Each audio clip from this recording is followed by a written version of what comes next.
Suppose what Oscar believed in as he died, in spite of your protestations, suppose it's all true, and you walk up to the pearly gates and you are confronted by God. What will Stephen Fry say to him, her, or it?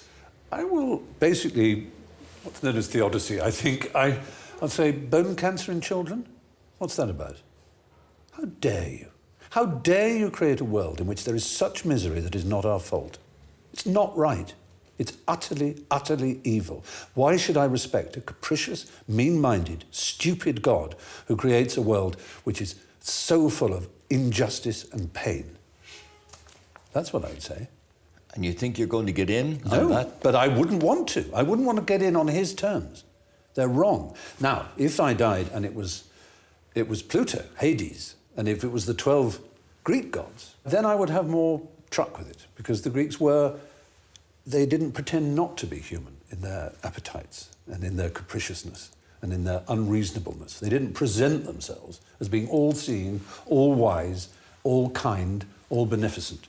Because the God who created this universe, if it was created by God, is quite clearly a maniac, utter maniac, totally selfish, we have to spend our life on our knees thanking him?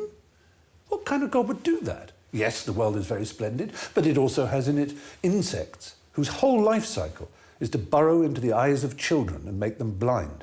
They eat outwards from the eyes. Why? Why did you do that to us? You could easily have made a creation in which that didn't exist. It is simply not acceptable. So, atheism is not just about not believing there's a God, but on the assumption that there is one.